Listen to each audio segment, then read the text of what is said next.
కష్టకాలంలో అండగా ఉన్న వాళ్ళకి అధ్యక్ష అందరిని ఆగం చేస్తారు అనుకోలేదు అధ్యక్ష. I'm sorry, I'm really getting emotional అధ్యక్ష. మీకు తెలిసి ఉంటుంది, అజిత్ సింగ్ గారు అని ఆర్ఎల్డి ఆయన తెలంగాణ కోసం రాజీనామా చేసిండు అధ్యక్ష. తెలంగాణ వచ్చినాక ఆయన ఒకసారి పిలిచి ఒక షాలని కప్పినాం అధ్యక్ష. మనం షిబ్బు సూర్యన్ గారు ముసలైన పాపం ఎన్నిసార్లు పిలుస్తాను ఇసార్లా మన మీటింగ్లోకి వచ్చిపోయి ఒకసారి ఒక షాల్ కప్పినామా అధ్యక్ష ఆయనకు. మనం మెహబూబా ముఫ్తీ కశ్మీర్ నుండి ఇక్కడ వరకు ఎన్నిసార్లు వచ్చింది అధ్యక్ష. తెలంగాణ వచ్చినాక ఒక్కసారి కూడా గుర్తించలే అధ్యక్ష. అంతేకాదు అధ్యక్ష, ఉద్యమ ద్రోహులకు అధ్యక్ష రాజకీయ పునరావాస కేంద్రంగా బీఆర్ఎస్ పార్టీ మారింది అధ్యక్ష. It is really unfortunate to say. కాకపోతే అధ్యక్ష ఇవాళ ఉన్నటువంటి పరిస్థితులలో చాలామంది మీలాగా వెల్మిషర్స్ ఫోన్ చేసి నన్ను అడుగుతూ ఉన్నారు అధ్యక్ష, పార్టీలో నీ కాంట్రిబ్యూషన్ ఉంది కదా, నువ్వెందుకు ఎమ్మెల్సీకి రిజైన్ చేస్తూ ఉన్నావు, నీ కాంట్రిబ్యూషన్ ఉంది అని అడిగారు అధ్యక్ష. కానీ అధ్యక్ష ఆ పార్టీలో నైతికత లేనటువంటి ఆ పార్టీలో ఉండి ఆ పార్టీ ద్వారా వచ్చిన ఎమ్మెల్సీలో ఉంటే అధ్యక్ష ఓటి కుండలో నీళ్ళు పోసినట్టు అవుతుంది అధ్యక్ష. ఎన్ని నీళ్ళు పోసినా దానికి ఏం నైతికత ఉండదు అధ్యక్ష.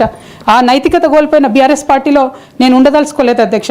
I'm really not able to fulfil my role as an MLC or any public representative అధ్యక్ష. కాబట్టి నేను ఆ పార్టీలో కానీ ఆ పార్టీ ద్వారా వచ్చిన పదవిలో నేను ఉండదలుచుకోలేదు అధ్యక్ష. అందుకోసమే రెసిగ్నేషన్ మిమ్మల్ని యాక్సెప్ట్ చేయాలని కోరుతున్నా అధ్యక్ష. అధ్యక్ష రెసిగ్నేషన్ చేసినంత మాత్రాన తెలంగాణ కోసం నేను పనిచేయనని కాదు అధ్యక్ష. ఒకనాడు స్వాతంత్ర సంగ్రామంలో ఉన్నప్పుడు అధ్యక్ష మొదలు కాంగ్రెస్ పార్టీలోనే ఉండే అధ్యక్ష, భగత్ సింగ్ కానీ సుభాష్ చంద్రబోస్ కానీ ఇట్లాంటి వాళ్ళందరూ. కానీ తర్వాత వాళ్ళ ఫిలాసఫీ వెతుక్కొని వాళ్ళ దారి వాళ్ళు వెతుక్కొని పోయినారు అధ్యక్ష.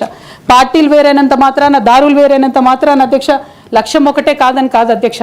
నా లక్ష్యం ఎప్పటికైనా ఒకటే అధ్యక్ష, తెలంగాణ బాగుండాలి, తెలంగాణ ప్రజలు బాగుండాలి, వాళ్ళ కోసం పనిచేయాలి అధ్యక్ష. దానికోసం నేను ఖచ్చితంగా పనిచేస్తూనే ఉంటాను అధ్యక్ష. అధ్యక్ష అదేవిధంగా అధ్యక్ష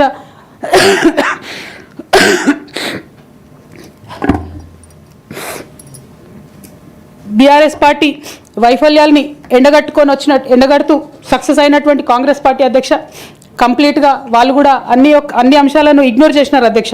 నేను రిక్వెస్ట్ చేస్తున్నా అధ్యక్ష, ప్రధానంగా విద్య విషయంలో, నీళ్ళ విషయంలో వాళ్ళు చేస్తున్నటువంటి తప్పిదాలే మీరు కొనసాగిస్తే డెఫినెట్గా ప్రజలు మీకు బుద్ధి చెప్తారు, అందులో ఎటువంటి అనుమానం లేదు. నేను చివరిగా ఒక్క మాట చెప్తాను అధ్యక్ష, डरना नहीं किसी के भी पैरों के नाप से, डरना नहीं किसी के भी पैरों के नाप से, आखिर में पुण्य जीत ही जाएगा पाप से, आखिर में पुण्य जीत ही जाएगा पाप से.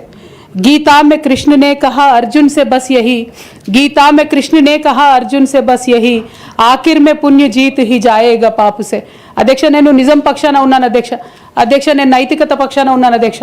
నేనేమి తప్పు చేయకుండా పార్టీలో కొంతమంది కక్షగట్టి మహిళా నాయకత్వం ఎదగకుండా పార్టీలో కొంతమంది కక్షగట్టి అధ్యక్ష ఎక్కడైతే ఉద్యమకారుల మాటలు కేసీఆర్ గారికి చేరుతాయో, ఎక్కడైతే సామాన్య కార్యకర్తల మాటలు కేసీఆర్ గారికి చేరుతాయో, ఎక్కడైతే పేదవాళ్ళ మాటలు కేసీఆర్ గారికి చేరుతాయి అనుకున్నారు అధ్యక్ష, వాళ్ళకు అడ్డు కూడా కట్టి ఇవాళ నన్ను పార్టీ బయట వేసినారు అధ్యక్ష. అటువంటి పార్టీలో నేను ఉండదలుచుకోలేదు అధ్యక్ష. కాకపోతే మీతో నేను రిక్వెస్ట్ చేస్తా ఉన్నా అధ్యక్ష, ఏ పొలిటికల్ పార్టీ అయినా అధ్యక్ష రాజ్యాంగాన్ని స్ఫూర్తిగా తీసుకొని పనిచేయాలి అధ్యక్ష. బీఆర్ఎస్ పార్టీ ఆ స్ఫూర్తితో లేదు అధ్యక్ష.